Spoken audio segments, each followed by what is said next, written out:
आसमान में सूरज, चांद और तारों की दुनिया बहुत ही अलग होती है।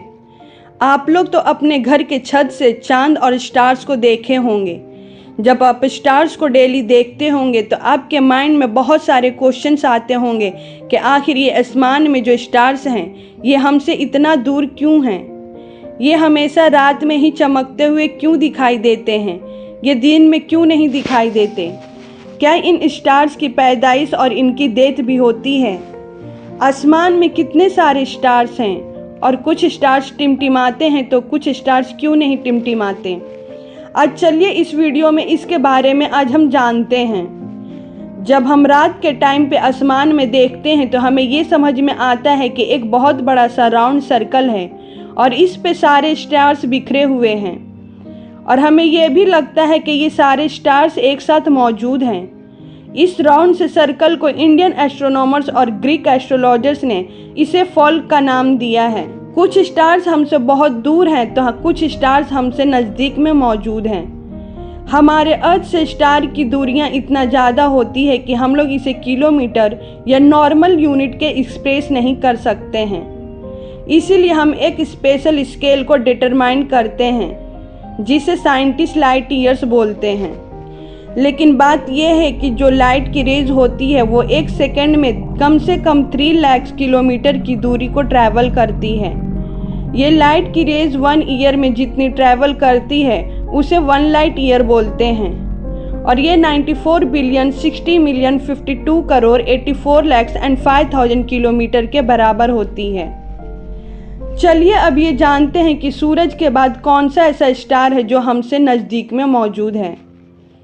सूरज के बाद हमसे जो नज़दीक में स्टार है उसका नाम प्रोक्सिमा सेंचुरी है। ये हमारे अर्थ से कम 4.3 लाइट ईयर्स की दूरी पे मौजूद है और जो आसमान का सबसे चमकीला स्टार है ये हमारे अर्थ से 9 लाइट ईयर्स की दूरी पे मौजूद है।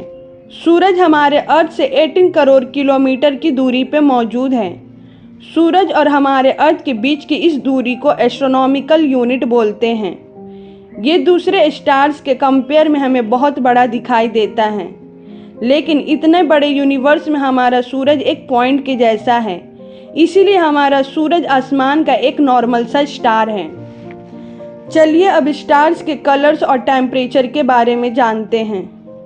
क्या आपको पता है सभी स्टार्स के कलर एक जैसे नहीं होते हैं।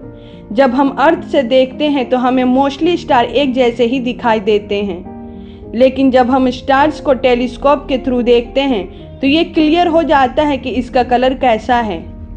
क्या आपको पता है कि स्टार्स के कलर्स के थ्रू हमें इनके टेम्परेचर के बारे में भी पता चलता है। डिफरेंट टेम्परेचर होने के वजह से सारे स्टार्स के कलर भी डिफरेंट होते हैं। जब हम किसी आयरन के रॉड को हीट करते हैं तो इसकी टेम्परेचर और कलर हमें क्लियरली दिखाई देने लगता है। जब रॉड हीट होता है तो रेड कलर हो जाता है। अगर इससे भी ज़्यादा हीट होता है तो इसका कलर चेंज होकर येलो कलर हो जाता है। अगर इसकी टेम्परेचर बहुत ज़्यादा हो जाती है तो इसका कलर वाइट या ब्लू कलर के फॉर्म में चेंज हो जाता है। सेम वैसे ही ज़्यादा हीट होने के वजह से लाइट ब्लू कलर दिखाई देते हैं।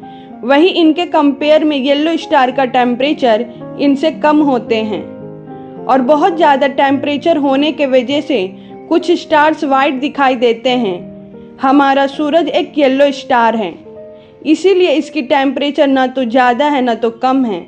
ये एक नॉर्मल सा स्टार है। स्पेक्ट्रोस्कोप टेलीस्कोप के थ्रू स्टार्स को देखने पे हमें स्टार्स के डिफरेंट कलर्स दिखाई देते हैं और इस ग्रुप को स्पेक्ट्रम के नाम से जाना जाता है। स्पेक्ट्रम की हेल्प से हम लोग स्टार के अलग अलग प्रॉपर्टीज़ और कलर्स के बारे में भी फाइंड आउट कर सकते हैं। इसकी हेल्प से हम ये भी मालूम कर सकते हैं कि इनके अंदर कौन से एलिमेंट्स मौजूद हैं। अभी तक का बिलियंस ऑफ स्टार्स के स्पेक्ट्रम बोर्ड को खोजा गया है। इस स्पेक्ट्रम के बिहाफ पे स्टार्स का क्लासिफिकेशन भी किया गया है। 19th सेंचुरी के एंड में साइंटिस्ट होवर्ड ऑब्जर्वेटरी ने स्टार्स को डिवाइड करके उनका नाम उन्होंने दिया है। हमारी गैलेक्सी के मोस्टली स्टार्स को एवेव क्लास में डिस्ट्रीब्यूट किया गया है। मतलब फर्स्ट और सेकेंड क्लास के बीच वाले स्टार्स को एवेव क्लास 1 to 3 नंबर्स में एक्सप्रेस किया गया है। जैसे कि हमारा सूरज G2 क्लास का स्टार है। चलिए अब स्टार्स के ब्राइटनेस के बारे में जानते हैं। रात के टाइम जब हम स्टार्स को देखते हैं तो ये पता चलता है कि स्टार्स बहुत ज़्यादा ब्राइटेस्ट होते हैं, तो कुछ स्टार्स कम होते हैं। ब्राइटनेस के अकॉर्डिंग पे स्टार्स को डिफरेंट रेडियंस में क्लासिफाइड किया गया है। जैसे कि हम सबको पता है कि स्टार्स बहुत दूर में मौजूद हैं और दूरी होने के वजह से कुछ स्टार्स हमें दिखाई देते हैं तो कुछ स्टार्स नहीं दिखाई देते। हम लोग बिना टेलीस्कोप के सिर्फ 6th रेडियंस वाले स्टार्स को ही देख सकते हैं। जो स्टार्स सबसे ज़्यादा चमकीला दिखाई देते हैं उनके लिए सबसे स्मॉलर नंबर का यूज़ किया जाता है। सेम वैसे ही जो स्टार्स कम चमकीले दिखाई देते हैं उनके लिए ग्रेटर नंबर का यूज़ किया जाता है। अमेरिका में जो पैलोमार माउंटेन है वहाँ पे एक टेलीस्कोप मौजूद है। इसकी हेल्प से 22 और 23 मैग्नीट्यूड वाले स्टार्स को ईजिली से देखा जा सकता है। सूरज एक नॉर्मल सा स्टार है। इसका डायमीटर कम से कम 14 लाख किलोमीटर है और ये हमारे अर्थ के डायमीटर से 109 टाइम्स ज़्यादा बड़ा है। हमारे गैलेक्सी मिल्की वे में कुछ ऐसे स्टार्स मौजूद हैं जो सूरज से भी बिलियंस ऑफ टाइम्स ज़्यादा बड़े हैं।